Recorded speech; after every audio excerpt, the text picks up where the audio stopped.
Primer libro de Samuel, capítulo 24, verso 9. Vamos a continuar con nuestra serie, la autoridad delegada. Es el tema número 17. El tema de esta mañana, Saúl David, muerte y vida, parte 1. Saúl David, muerte y vida, parte 1. Vamos a empezar a ver en esta mañana, hermanos, la etapa en la que David tiene que huir. El punto no es tanto que huyó, sino que hizo. Porque sin duda, hermanos, nosotros vamos a tener que pasar por lo mismo, ¿okay? Vamos a tener que pasar por momentos en los que nos vamos a enfrentar a gente que tal vez tenga más poder en un sentido de que es más reconocido, tiene más años. Nos vamos a enfrentar contra gente así. ¿Qué vamos a hacer? El mundo tiene soluciones para ese tipo de cosas, pero estas cosas no nos interesan. Nos interesan qué dice Dios. Entonces me voy a leer allí, primer libro de Samuel 24, versículo 9. Y dijo David a Saúl: ¿por qué oyes las palabras de los que dicen, mira, que David procura tu mal? He aquí han visto hoy tus ojos cómo Jehová te ha puesto hoy en mis manos, en la cueva. Y me dijeron que te matase, pero te perdoné, porque dije, no extenderé mi mano contra mi Señor, porque es el ungido de Jehová. Y mira, Padre mío, mira la orilla de tu manto en mi mano, porque yo corté la orilla de tu manto. Y no te maté. Conoce pues y ve que no hay mal ni traición en mi mano, ni he pecado contra ti. Sin embargo, tú andas a casa de mi vida para quitármela. Juzgue Jehová entre tú y yo, y véngueme de ti Jehová, pero mi mano no será contra ti. Como dice el proverbio de los antiguos, de los impíos saldrá la impiedad, así que mi mano no será contra ti. ¿Tras quién ha salido el rey de Israel? ¿A quién persigues? ¿A un perro muerto? ¿A una pulga? Jehová pues será juez, y él juzgará entre tú y yo. Y vea y sustente mi causa y me defienda de tu mano. Entonces, hermanos, una de las cosas que hoy vamos a ver es que cuando nos alejamos de Dios y solo andamos en la carne, es que solo traemos muerte, hermanos. Una persona que tiene autoridad, que Dios le da un puesto de autoridad, pero que no anda en comunión con Dios, donde Él está, hay muerte. Porque ¿dónde está la vida? Con Jesús. Él es el camino, la verdad y la vida. Entonces, ¿qué hay con alguien que gobierna en la carne? O sea, no esperemos que haya bendición allí, que hay muerte. Dice ahí Romanos 8:7. Por cuanto los designios de la carne son enemistad contra Dios, porque no se sujetan a la ley de Dios, ni tampoco pueden. O sea, alguien que gobierna en la carne gobierna por su propio beneficio. Voy a hacer esto, pero lo voy a hacer si me beneficia. No si le beneficia a los demás, si me beneficia a mí. Eso es gobernar en la carne, y eso va a traer muerte. Y los que viven según la carne no pueden agradar a Dios. Mas vosotros no vivís según la carne, sino según el Espíritu. Si es que el Espíritu de Dios mora en vosotros, y si alguno no tiene el Espíritu de Cristo, no es de Él. Lo voy a leer este versículo en la versión moderna.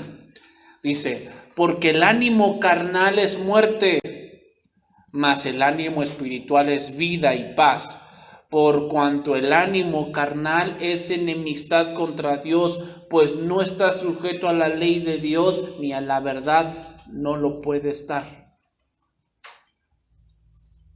Y los que están en la carne no pueden agradar a Dios.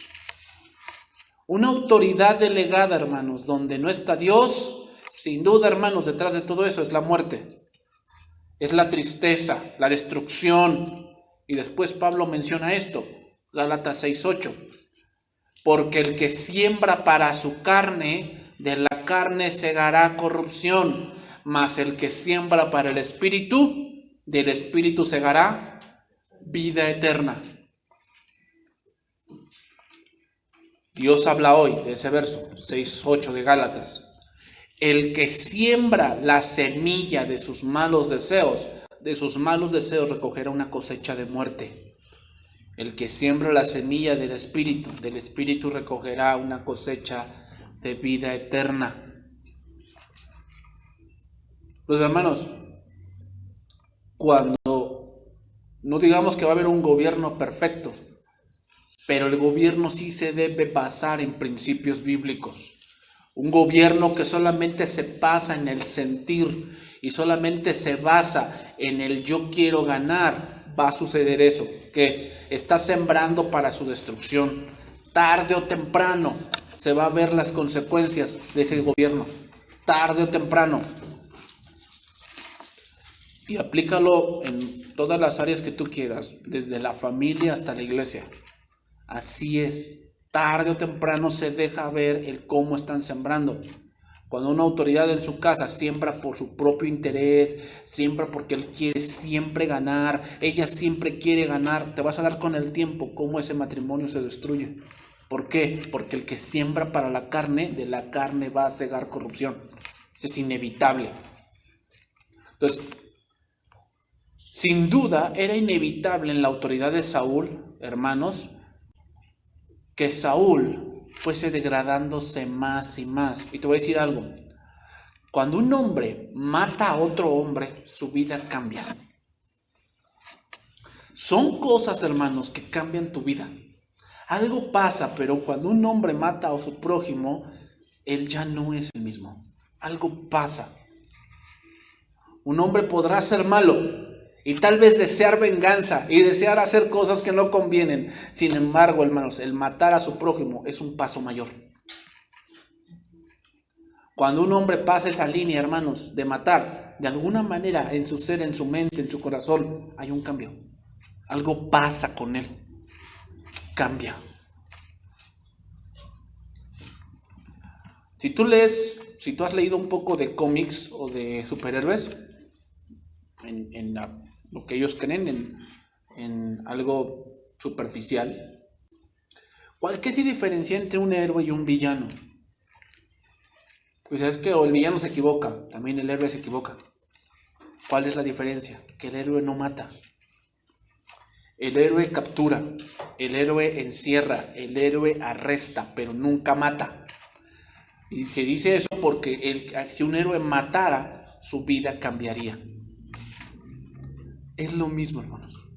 Cuando un hombre, en lo natural, mata a su prójimo, algo pasa, pero cambia.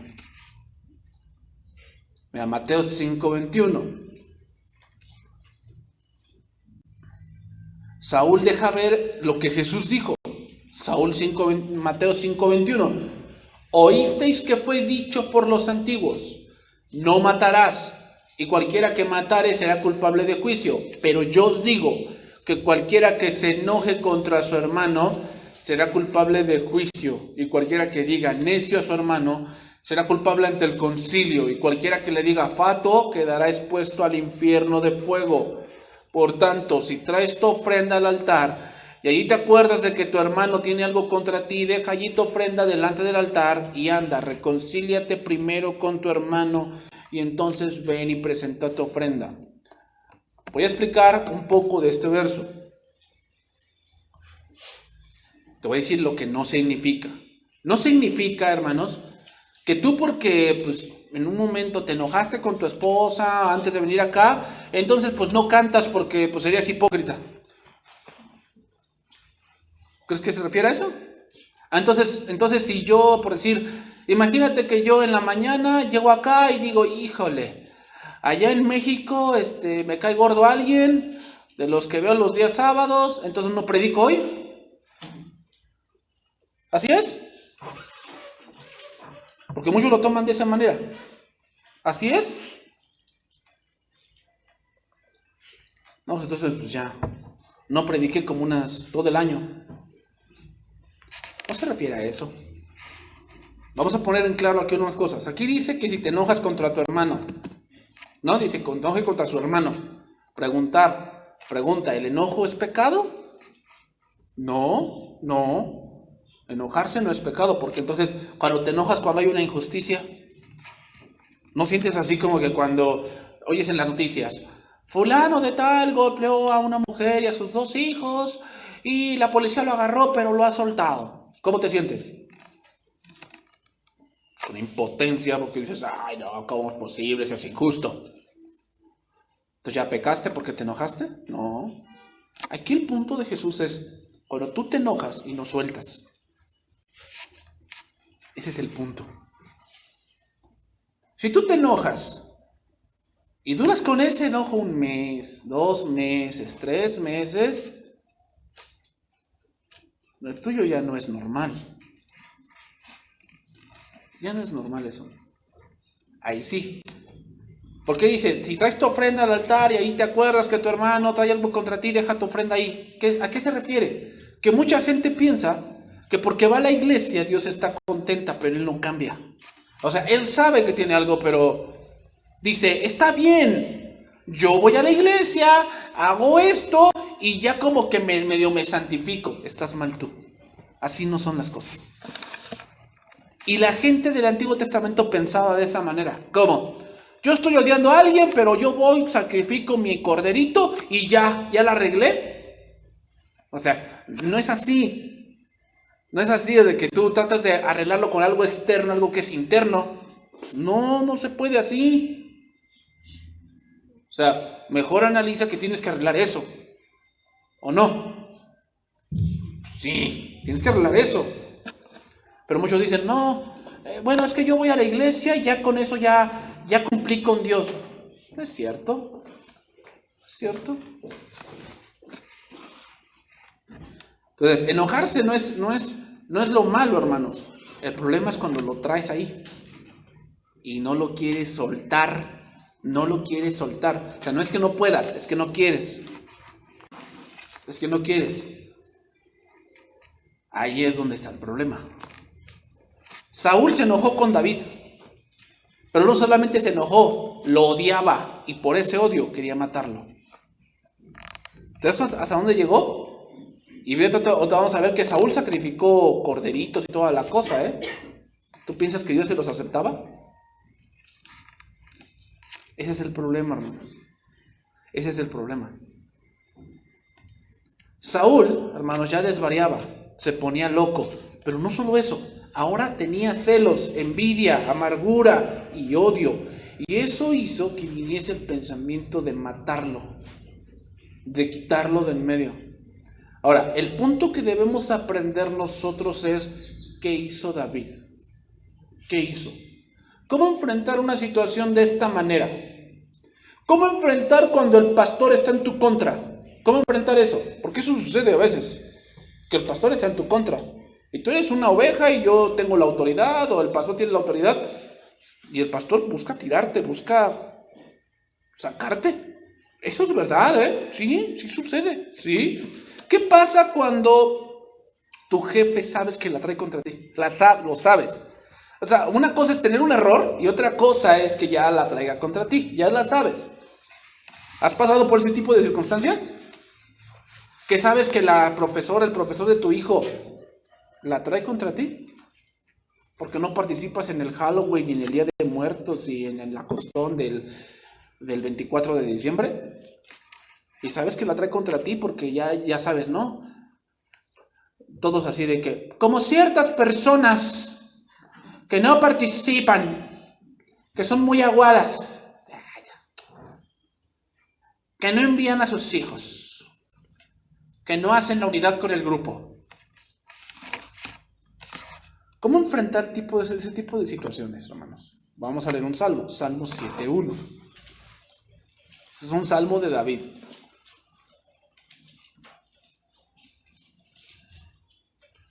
Quiero que entendamos esto, hermanos, porque vamos a llegar a ciertas conclusiones aquí.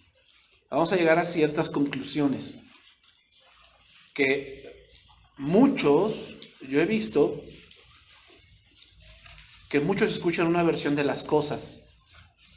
Y nada más te voy a decir algo, cuando escuchas solamente una versión ya sé de qué lado estás. Porque siempre que se va alguien de la iglesia escucha su versión, pero nunca vienes a preguntarme el por qué se fue. Entonces, ¿quién es el malo de la historia? Pues yo. Pues yo, ¿no? Ah, no, pues usted es el malo. Usted es el que no tuvo amor, no tuvo compasión.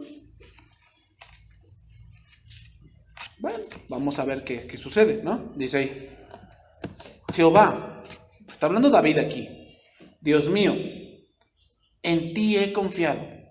Sálvame de todos los que me persiguen y líbrame. No sea que desgarren mi alma cual león y me destrocen sin que haya yo quien me libre. Jehová Dios mío, si yo he hecho esto, si hay en mis manos iniquidad, si he dado mal pago al que estaba en paz conmigo, antes he libertado al que sin causa era mi enemigo. ¿Qué hizo? Antes me vengaba del que sin causa era mi enemigo. Persigue el enemigo mi alma y alcáncela. O sea, si yo hice un mal, si yo, Señor, de verdad hice lo que ellos dicen, pues que me alcancen. Pues sí. Huella en tierra mi vida, es decir, que me entierren y mi honra pongan en el polvo. Levántate, oh Jehová, en tu ira. Álzate en contra de la furia de mis angustiadores y despierta en favor mío el juicio que mandaste. Te rodeará congregación de pueblos y sobre ella vuélvete a sentar en alto. Jehová juzgará a los pueblos. Júzgueme, oh Jehová, conforme a mi justicia y conforme a mi integridad. Fenezca ahora la maldad de los inicuos, mas establece tú al justo, porque el Dios justo prueba la mente y el corazón. Mi escudo está en Dios, que salva a los rectos de corazón. Dios es juez justo, y Dios está airado contra el impío todos los días. Si no se arrepiente, él afilará su espada, armado tiene ya su arco y lo ha preparado. Asimismo ha preparado armas de muerte y ha labrado saetas ardientes. He aquí el impío concibió maldad y se preñó de iniquidad y dio a luz engaño. Pozo ha cavado y lo ha ahondado y en el hoyo que hizo caerá. Su iniquidad volverá sobre su cabeza y su agravio caerá sobre su propia coronilla. Alabaré a Jehová conforme a su justicia y cantaré el nombre de Jehová el Altísimo. Mira, muchos sacan esto. No te metas conmigo porque yo soy hijo del Altísimo, no sabes con quién te metes. Pero olvidas una cosa ahí, Dios es justo. Y si tú dices algo, ¿tú piensas que a ti te la va a dejar pasar? Eso es lo que está diciendo David ahí, Lo que está diciendo es, Señor, júzgame bajo tu justicia. ¿Qué quiere decir tu justicia? O sea, si yo hice algo, pues sé que me lo merezco. Pero también sé que eso que están haciendo ellos, que tampoco tú lo apruebas. Pero jamás dice que se va a vengar. Jamás dice que él va a hacer algo para que ellos entiendan que no deben meterse con él. No dice eso David. Hermanos, la alabanza es la respuesta cuando la maldad y la iniquidad confrontan al creyente. La tentación al pecado y a vivir pecaminosamente desaparecerá ante la alabanza sincera, poderosa y audible.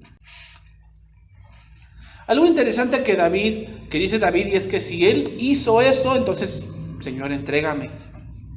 Entonces, en este tema, hermanos, veremos qué hacer cuando alguien de verdad desea tu mal. ¿Qué vamos a hacer?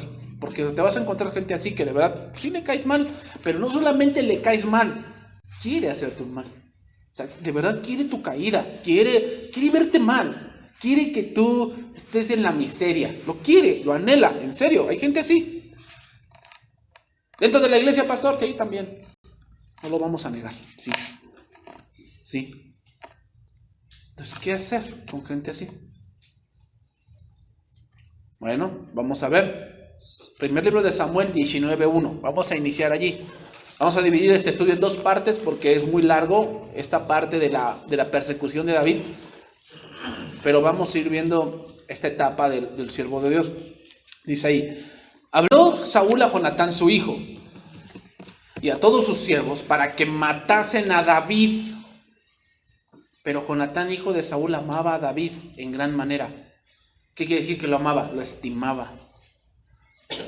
Sabía quién era David. Lo sabía.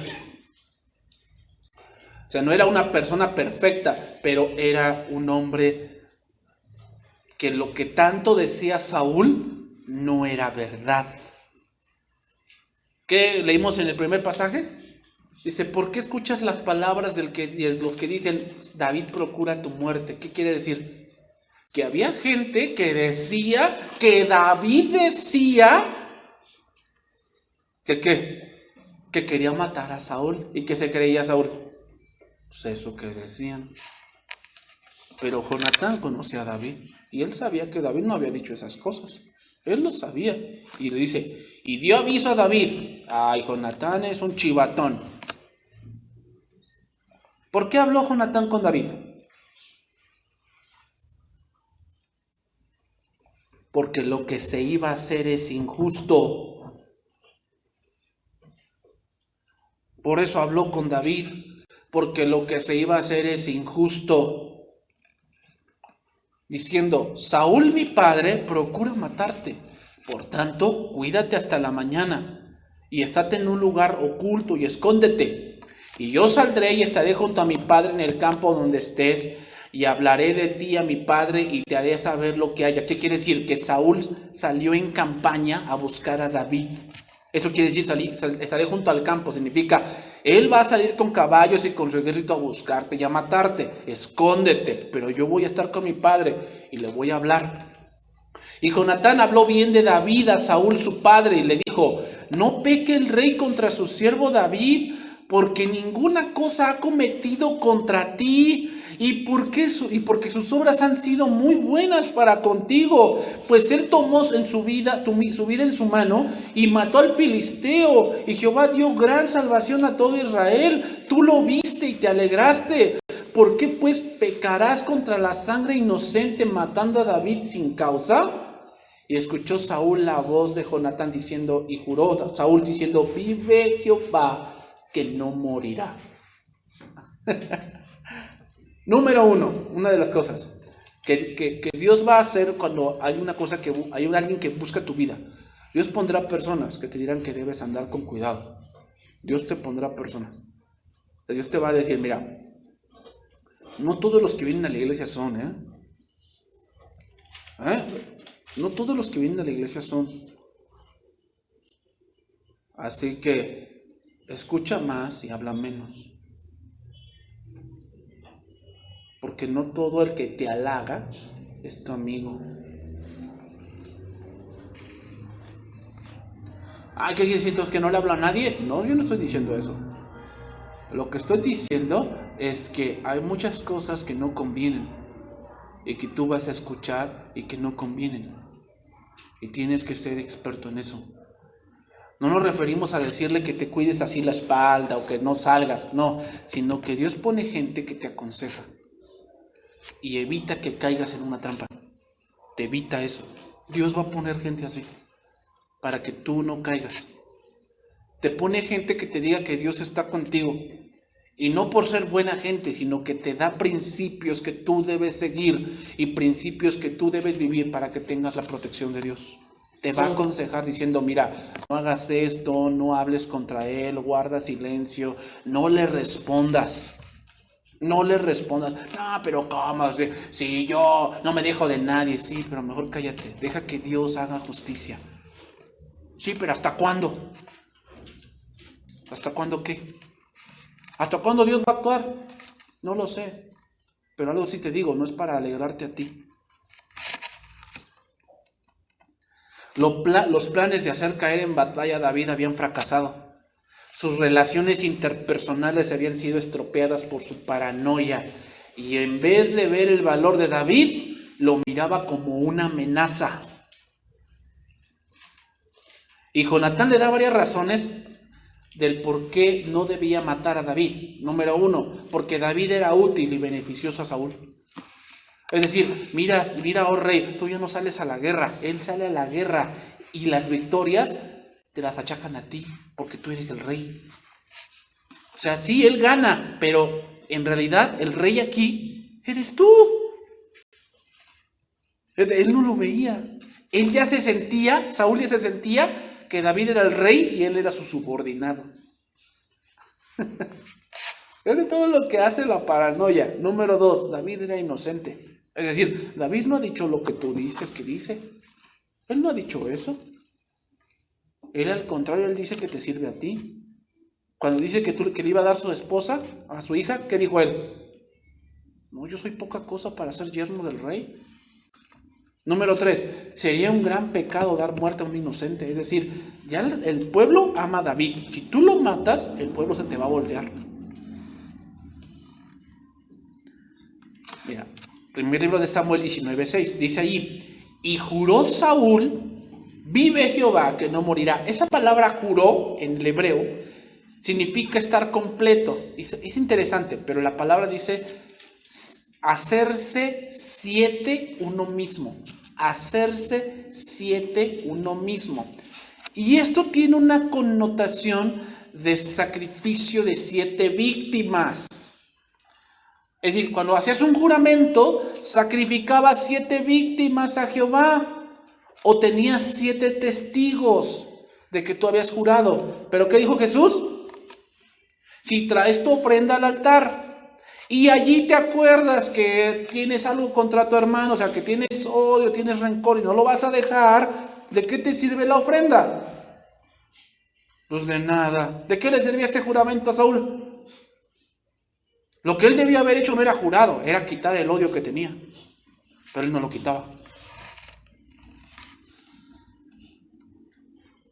Entonces, hermanos, ahora añade más pecado a su vida, porque más adelante rompe su juramento y trata de matarlo.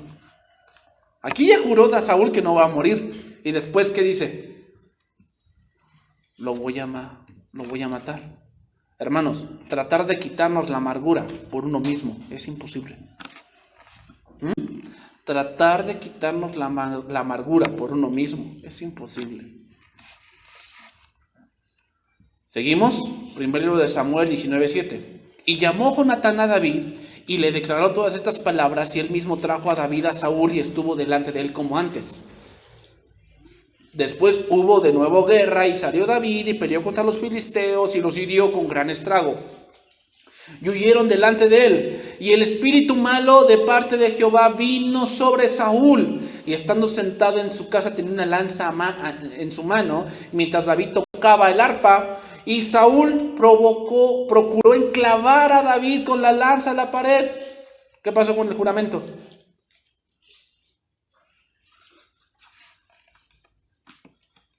¿Qué pasó?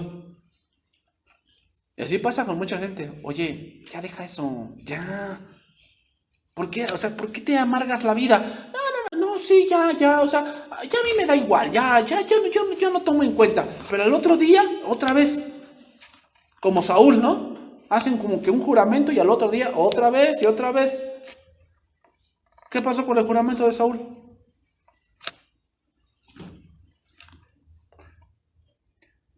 Dice, pero él se apartó de delante de Saúl, el cual hirió con la lanza en la pared, y David huyó y escapó aquella noche.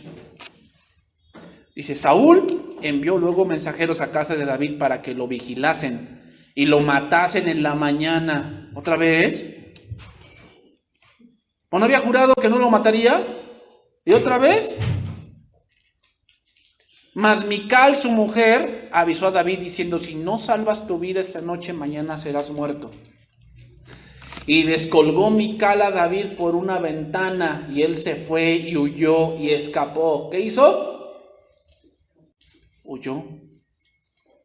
Tomó luego Mical una estatua y la puso sobre la cama y la acomodó por cabecera una almohada de pelo de cabra y la cubrió con la ropa. Y cuando Saúl envió mensajeros para prender a David, ella respondió, está enfermo.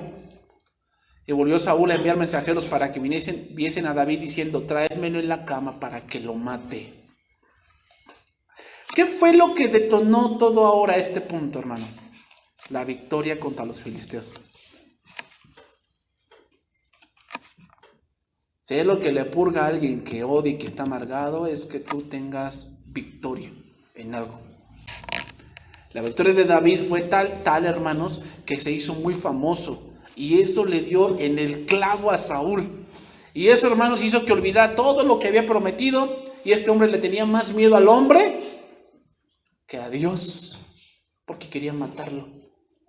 Saúl procuró clavar a David a la pared y así desahogar su enojo, su frustración, su disgusto, pero erró. Y veamos lo que hizo David. Primer libro de Samuel 19:10. Y Saúl procuró enclavar a David con la lanza en la pared, pero él se apartó de delante de Saúl. Eso de lanzar la lanza es lo que te digo.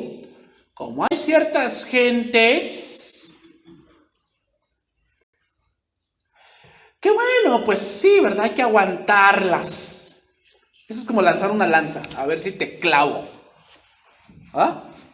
A ver si te enclavo para ver si te doy.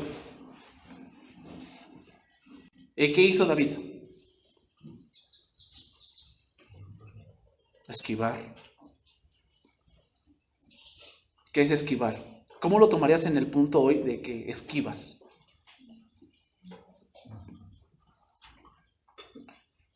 ¿Está bien? No sé por quién lo diga.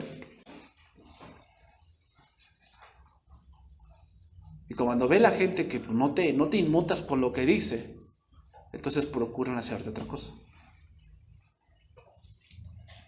¿Y qué tienes que hacer ahí? Apartarte. O sea, no voy a meter contigo, no me voy a poner al tú por tú contigo. No me conviene. No conviene ponernos al tú por tú.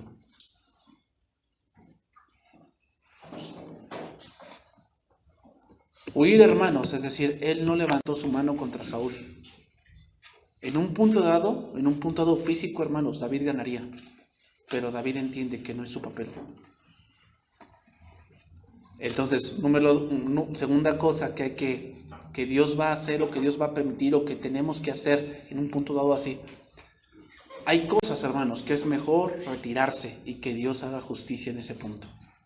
Hay cosas que es mejor retirarse. ¿Por qué? No porque no puedas hacer algo. Tal vez sí puedes. Tal vez tú también la sabes decir. Tú también sabes decir muchas cosas. Tú también sabes ofender. Sí, yo también sé. Eso se nos da. Pero ¿qué vamos a ganar con eso? O sea, si tú me ofendes y después yo te ofendo, ¿a dónde vamos a llegar? A ningún lado. A ningún lado. Vamos a terminar más mal de lo que iniciamos. Fíjate, vamos a ver algunos proverbios. Te voy a leer algunos proverbios. Proverbios 23. Dice así. Proverbios 23. Honra es del hombre dejar la contienda. ¿Qué?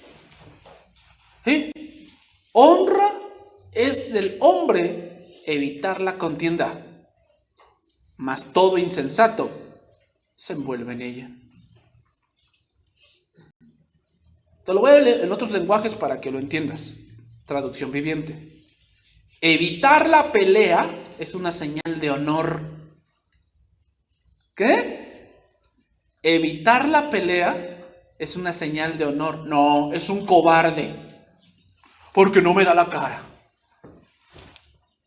Eso lo dices tú. Pero la Biblia dice que evitar una pelea es una cuestión de honor.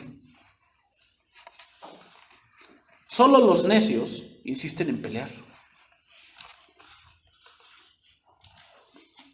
Ay, no, pastor, yo no estoy de acuerdo. ¿Yo qué? Así lo dice. ¿Yo qué? Dile a Dios, a mí no me digas. Dile a Dios. Él escribió eso. Lenguaje actual. Cualquier tonto inicia un pleito, pero quien lo evita merece aplausos. No, pastor, no. Porque el que pega primero pega dos veces. Bueno, eso lo dice el mundo. Pero no te va a aplaudir Dios. El que evita un pleito merece aplausos. La versión de la Biblia Oro dice así, versión Oro, así se llama esa versión. Es honor del hombre huir de contiendas, pero todos los necios se mezclan en los altercados.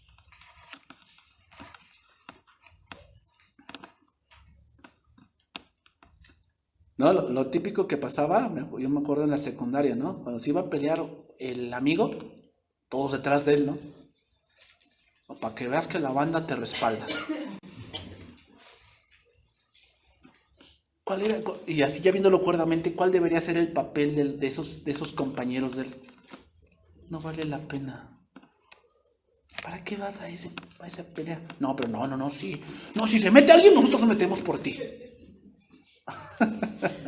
¿Sí? Es de honra o es de aplausos un hombre que evita la pelea.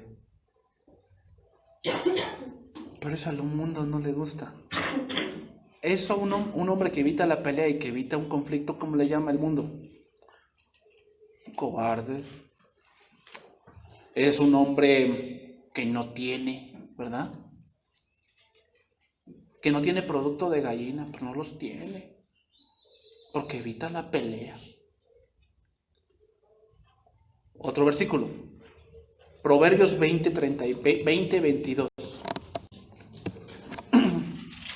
Proverbios 20:22. No digas, yo me vengaré. Espera a Jehová y Él te salvará.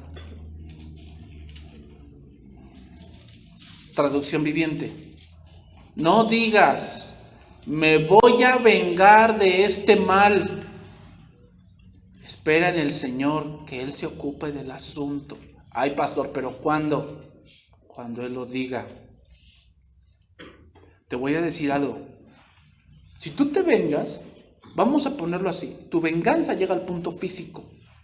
Le puedes pegar lo que tú quieras, le dejas el ojo morado, se lo cierras, lo descalabras, le rompes un dedo, pero eso se cura. Eso se cura, hermanos. Pero cuando Dios toma venganza, no te imaginas por dónde llega. Y no digo para que te alegres, no.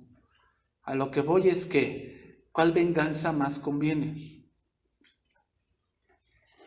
Tú dices, bueno, un ojo morado se le cura, pero un cáncer. Ya estamos hablando de otra cosa. Y no digo que los que tengan cáncer es venganza de Dios, no estoy diciendo eso. Pero sin duda, Dios es justo. Y dijo alguien por allí, ¿no? La vida es como un restaurante. Nadie se va sin pagar. Vas a pagar, porque todo lo que el hombre sembrare, eso también segará. Palabra de Dios para todos. No te vengues de quien te haga daño. No te vengues de quien te haga daño. Deja eso en manos del Señor y Él te hará vencedor. ¿Sabes cuál es la peor venganza que puede haber? Cuando eso que te hizo daño, ve que tú estás encima de él. Es decir, que Dios te honra. Esa es una de las mayores venganzas. ¿Sí? Cuando Él quiere tu mal, por eso te hace daño, ¿no? Él quiere tu mal, quiere verte caído, quiere verte destruido. Y tú no te vengas, tú no respondes. ¿Qué hace Dios contigo? Te eleva.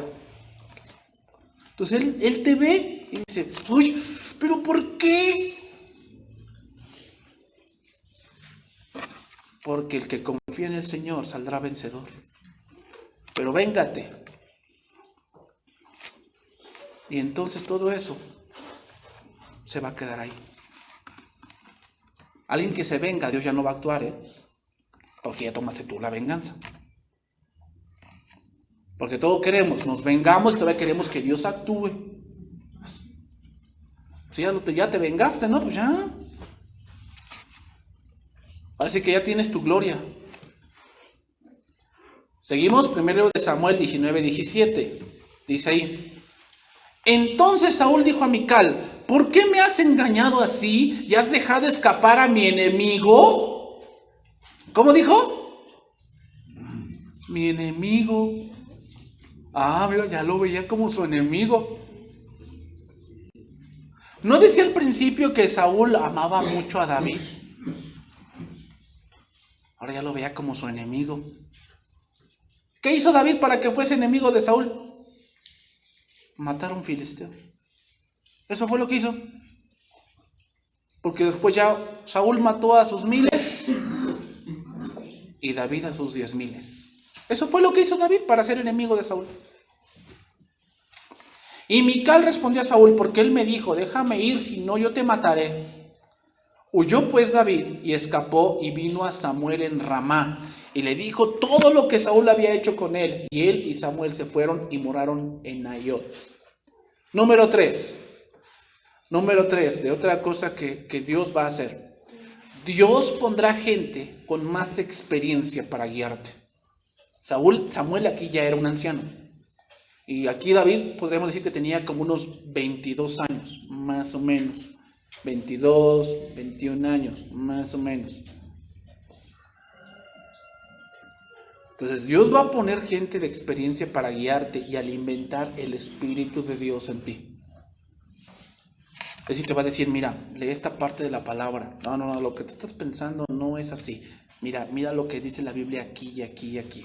Dios va a poner ese tipo de gente para que tú pienses cuerdamente en medio de una circunstancia así. Hermanos, encontrarse en una circunstancia así no es sencillo. En verdad no es sencillo. Porque pues te atacan por muchos flancos. Pero no es sencillo.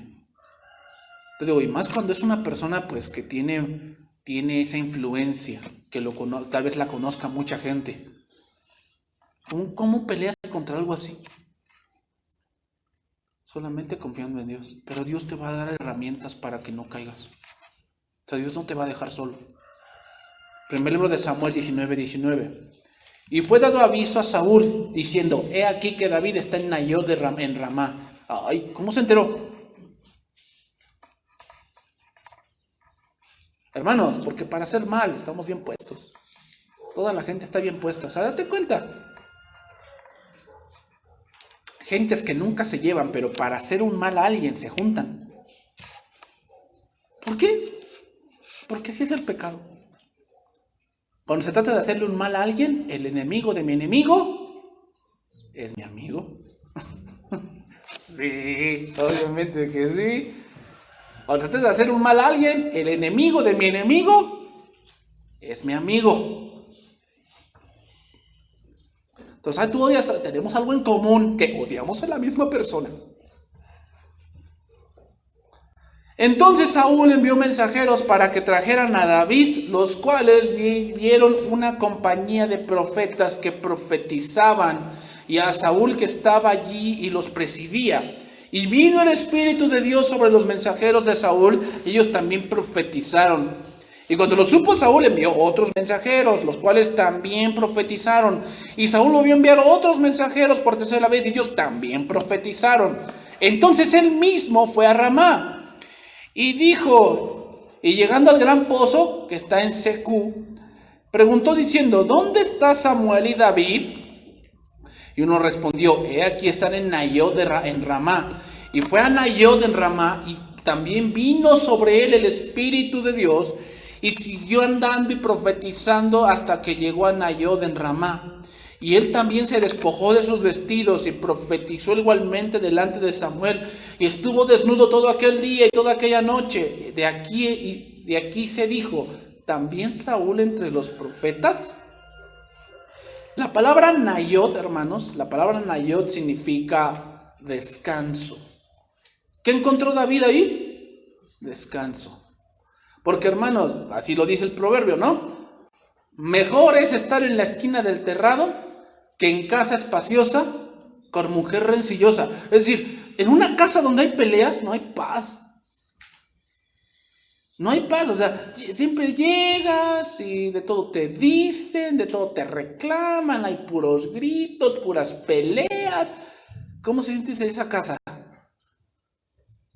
Me dices, prefiero estar en un hospital psiquiátrico a estar aquí. La verdad. O sea, ¿te imaginas cómo era la casa de David con todo ese odio que Saúl sentía contra él? Por toda la gente que estaba con Saúl porque él era el rey. obviamente. O sea, ¿de qué lado me voy a poner? ¿Del lado de David, que es un simple guerrero, o del lado de Saúl, que es el rey? ¿De qué lado me conviene ponerme? Obviamente del rey. Entonces, ¿te imaginas cómo era la casa de David? Llegaba David y pues todos los veían mal, le torcían la boca. Allá llegó David. ¿Por qué? Porque estaban del lado del rey. Así en una casa así, hermanos, nos gusta, la verdad. Cuando se fue a Nayot, encontró descanso. ¿Qué quiere decir, hermanos? Que va a haber momentos en que Dios te va a dar descanso. No toda la vida es estar latigazo tras latigazo. No. Dios te va a dar descanso en algunos lapsos para que puedas aguantar. Sigue diciendo. Entonces se cree, hermanos, que este lugar era un lugar donde Samuel presidía las actividades de sus aspirantes al oficio de profeta. Ahora, ¿qué significa que profetizaban? Eso vamos a adentrarnos ahí. ¿Qué significa eso? Aquí la palabra profetizaron significa que hablaron inspiradamente. Ahora, muchos podrían decir que aquí está el que los hombres entren en trance, que entren en un éxtasis, como los oráculos de Mesopotamia o de Grecia. Primeramente, diré que la operación del Espíritu Santo en este tiempo era distinta a cómo opera en la gracia. Porque surgen varios cuestionamientos aquí. Por decir, ¿por qué un hombre como Saúl profetizó? ¿Qué no entendemos que Dios no puede utilizar a alguien pecador? Sí y no. Sí y no. Porque nosotros somos pecadores y Dios nos utiliza. ¿Ok? Dios nos utiliza. O sea, para Dios no hay imposibles. Número 2, otro cuestionamiento. Si fue el Espíritu de Dios,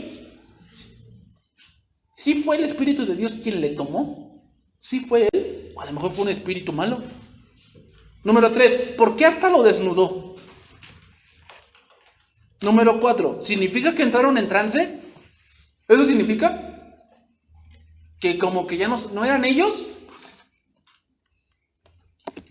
Tal vez no tenemos respuestas puntuales en todas estas preguntas, pero vamos a tratar de explicar lo que pasó en ese momento. Los mensajeros fueron enviados y llegaron en el momento precisamente cuando se encontraba una reunión. Ahí llegaron precisamente, dice que Samuel presidía allí. Aquí profetizar, hermanos, significa dando culto a Dios, en el versículo 20. Llegaron en el momento que había adoración y era tal el ambiente de la presencia de Dios y de la palabra de Dios que estos hombres fueron mudados, es decir, cambiaron de manera de pensar y se regresaron. Estos profetas estaban declarando la palabra de Dios, probablemente con acompañamiento musical, y entonces los mensajeros de Saúl no pudieron cumplir su misión de tomar preso a David porque se vieron irresistiblemente impulsados a unirse a los profetas y hablar y alabar a Dios. Eso es lo que significa. Y eso ocurrió 3 veces. Y luego leemos esto, que Saúl mismo, que fue a ese lugar y también el profetizó. Entonces debemos decir algo, hermanos, y es que el hecho de que alguien diga una palabra hasta certera en el punto de la escritura no quiere decir que es un hombre de Dios. Porque fíjate lo que dice Cristo.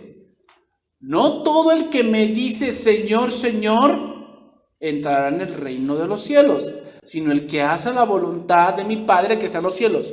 Y muchos me dirán en aquel día, Señor, ¿no profetizamos en tu nombre? ¿No profetizamos en tu nombre? ¿Qué hizo Saúl? ¿Profetizó? ¿Pero era hombre de Dios? No.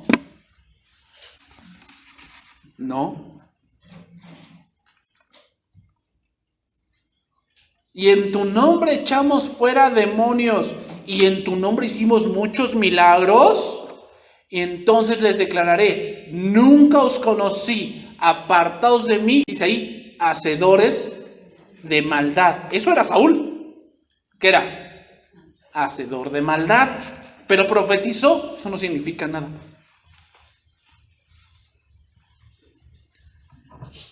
Y yo lo digo así con tristeza y con temor. pero va a haber pastores que se van a ir al infierno.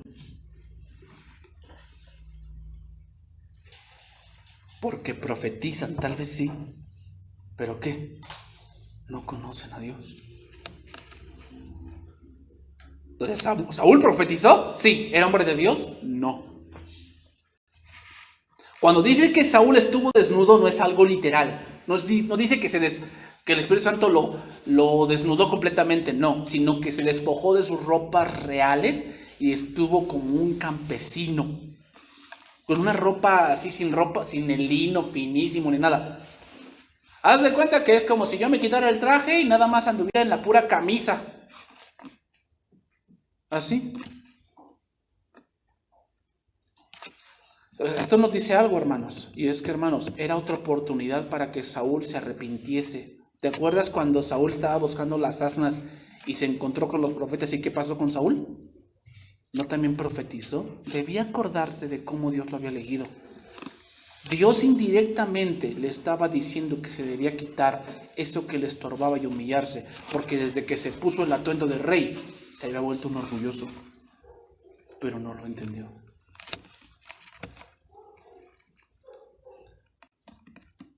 Hay que conocer, hermanos, cuando dice nunca os conocí, habla de esa proximidad, y lo vemos en este punto, Apocalipsis 3:20, sabes de ese verso, ¿no? He aquí yo estoy a la puerta y llamo. Si alguno oye mi voz y abre la puerta, entraré a él y cenaré con él. Cenar en el punto griego era un punto de proximidad, de que vamos a conocernos más, vamos a entablar una conversación. Eso es cenar. Este verso se lo hizo una iglesia, a la iglesia de la Odisea. ¿Qué pasaba con la iglesia de la Odisea? ¿Qué decía ella? Yo soy rico y me he enriquecido y de ninguna cosa tengo necesidad y no sabes. O sea, fíjate, la Odisea, los ciudadanos de la Odisea eran personas que tal vez profetizaban, pero no conocían a Dios.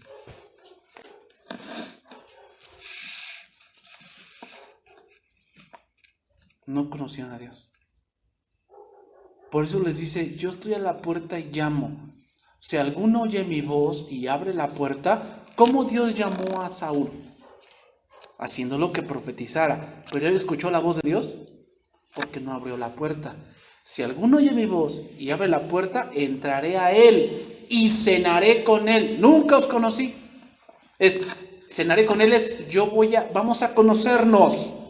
Vamos a tener una intimidad más cercana. No solamente es que profetices, es que tengamos una relación cercana, tú y yo.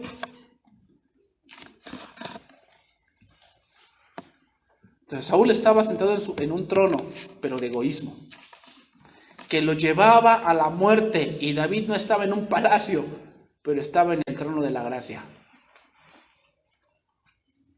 Qué gran diferencia. ¿Ok? ¿Seguimos ahí? Vámonos por la parte final, ya se me acabó el tiempo. Primer libro de Samuel 21. Vamos a tocar unos versos ahí nada más, porque a este le vamos un poco a dejar, porque lo que sigue vamos a ir viendo ahora otro tipo de cosas que David tuvo que entender y que pasar. Vino David a Nob, es ahí, al sacerdote Elimelec, y se sorprendió Elimelec de su encuentro y le dijo, ¿cómo vienes tú solo y nadie contigo? Y respondió David al sacerdote Elimelec, el rey me encomendó un asunto y me dijo, nadie sepa cosa alguna del asunto a que te envío y a lo que te he encomendado. Y yo le señalé a los criados un cierto lugar. Ahora pues, ¿qué tienes a mano? Dame 5 panes y lo que tengas, o lo que tengas. Tengo hambre, tengo hambre. Y el sacerdote respondió a David y dijo, no tengo pan común a la mano. No tengo pan común a la mano, solamente tengo pan sagrado. Pero lo daré si los criados se han guardado a lo menos de mujeres. Es interesante, hermanos, pero aquí viene otro punto. ¿Dónde encontró más refugio David?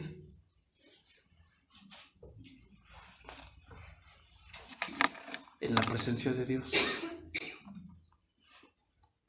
El Salmo 84 dice así: porque mejor es un día en tus atrios que 1000 fuera de ellos. Escogería antes estar en la puerta de la casa de mi Dios que habitar en las moradas de maldad. Porque sol y escudo es Jehová Dios, gracia y gloria dará Jehová. No quitará el bien a los que andan en integridad. Jehová de los ejércitos, dichoso el hombre que en él confía. Sin duda, hermanos, en este punto, este salmo toma mucho sentido. Entonces, otra cosa que debemos hacer, número 4, buscar refugio en la presencia de Dios y en sus promesas. ¿Dónde?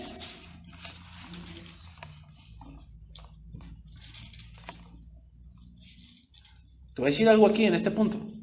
Hermano, sí, tal vez es bueno poner distancia de por medio, pero no para hundirte en tu miseria, que eso es lo que muchos hacen.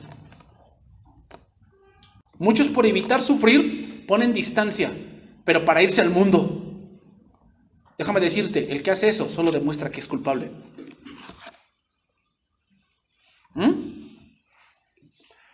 Si tú te vas de la iglesia porque yo te trato mal, o alguien de la coordinación te trata mal, y alguien te va a ver y tú empiezas, no, es que yo no voy a la iglesia porque todos son hipócritas, el pastor no hace nada, y fulano, el hermano Mario tampoco, y el otro pastor tampoco hace nada, y yo por eso ya no voy.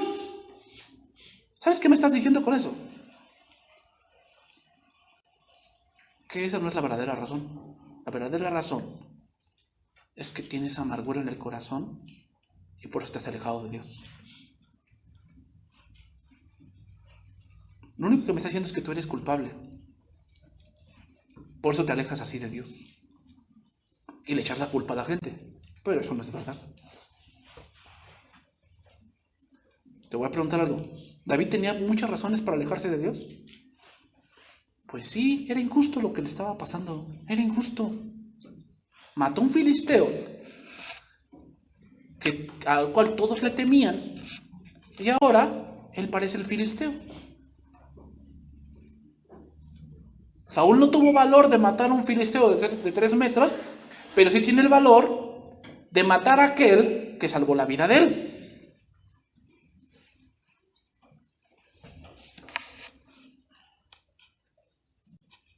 ¿Dónde estaba Saúl espiritualmente hablando? En un camino de muerte, soledad, odio, amargura y locura. En ese camino andaba Saúl. ¿Dónde se encontraba David? Bajo la sombra de las alas del Altísimo. Entonces, ¿cómo está eso que unos salieron de una iglesia y ya nomás se congregan? Y ya nomás buscan de Dios, ya nomás buscan de la palabra. Lo único que me dice eso es que salió por su pecado. Porque si fuese porque huía de Saúl, permanecería con Dios. David huyó de Saúl. ¿Para dónde se fue? No se fue a refugiarse en su miseria. Ay, pobrecito de mí, ya no me hicieron. Ay, no, yo por eso ya no voy. Ya no creo en Dios por eso. Lo único que tienes es pecado. Es lo único que tienes. Porque David no hizo eso. David lo que hizo fue huir de Saúl, sí, porque buscaba su vida, pero ¿dónde se fue a refugiar? Con los sacerdotes. Es decir, se fue a refugiar al tabernáculo con Dios. Entonces, ¿cómo está eso? Que uno sale de una iglesia porque lo trataron mal para refugiarse en el mundo. A mí me huele a eso mal. Sí, obviamente él va a decir lo que a él le conviene. Pues sí. Es como en todo, ¿verdad? Cuando hay un divorcio, voy con la esposa y le digo, oye, ¿por qué te divorciaste? No, es que él es un poco hombre, él es, pero el otro. Y si yo voy con él, ¿qué crees que me va a decir? Ay, sí, yo soy un poco hombre y esto. No, hombre, ¿qué crees que te va a decir eso? No, me va a decir lo que ella también ha hecho. Sí. Pues yo te digo, pues vas a ver a un resentido y te va a decir que pues sí, el pastor es bien malo, que le hicieron, que dijeron, que hicieron, que subieron, que bajaron. ¿Y ya te creas con eso? ¿Y dónde está el punto de que ok, le hicieron a él y por qué él no se congrega? Ay, porque está herido, no me digas. Entonces cuando te hieren en el mundo, ¿por qué no te vas del mundo? ¿Ah? Porque no me digas que en el mundo te tratan muy bien. En el mundo no hay traición. En el mundo no hablan mal de ti. En el mundo no, tampoco no. En el mundo sí hacen lo que tú quieres. No mientas. En el mundo hay más traición. ¿Por qué no te sales de ahí? ¿Te das cuenta? O sea, razonamos así bien. Ok, tú dices que te saliste por esto y esto. ¿Por qué no te congregas? Ah, porque ya no creo en Dios. Eso me huele mal. Porque lo único que me estás diciendo es que te saliste porque tú quisiste. No porque huías de un Saúl. Huías de tu pecado. Porque si huyeras de Saúl, estarías en otro lado sirviendo a Dios. Pero como yo no haces eso, yo no creo que sea eso. ¿Cómo ves? David siempre confió en Dios y jamás habló de venganza. Y Dios defendió su causa, hermanos. Jamás dejó que su siervo cayese en manos de Saúl. Sin embargo, era necesario que viviese el punto de ser perseguido. Dios lo permitió, pero jamás permitió que David cayera en manos de Saúl. ¿Por qué? Porque él jamás guardó rencor contra Saúl, a pesar de que lo perseguía. A pesar de todo eso. Entonces, ¿si vamos a recibir persecución? Sí. ¿A veces cosas injustas? Sí. ¿Te vas a enojar? Sí, porque es injusto. Pero lo que no se vale es que tú te quedes con ese enojo, porque ahí se aplica. Si tú vienes acá y traes enojo, deja primero tu ofrenda y ve y arregla eso. ¿Qué arregles qué? ¿El enojo? No, arregla lo que se volvió ya crónico, porque ya no es enojo, ya es otra cosa. Lo que tenía Saúl ya no era enojo, ya era otra cosa, era más crónico. Yo recuerdo cuando a mi madre, él tenía una infección, pero se le había tanto puesto crónico que llegó un médico y le olió y dijo, esto ya no se puede tratar aquí, tienen que llevarla a un hospital, porque ya es crónico, es lo mismo. Ya cuando se huele, que ya es algo más que un enojo, ya no se trata con simplemente, ay, no me importa. Ya no se trata así, se trata de otra manera, porque ya es crónico. ¿Ah? Entonces analízalo bien. O sea, si tú encuentras gente que ya no se congrega y te dice, ay, no, es que me hicieron esto y hipócritas y quién sabe qué más, la pregunta sería, ok, tú dices eso, ¿y por qué ya no te congregas más? Porque si tú fuera por tu buena causa, pues vete a otra iglesia y sirve a Dios, porque tú dices, Señor, me lastimaron allá, pero tú tomarás cuenta de mi causa allá. Yo vengo acá y... Pero no, lo que haces es irte al mundo en tu miseria.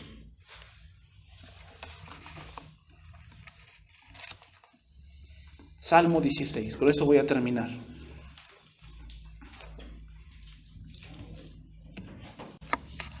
Salmo 16, con eso voy a terminar.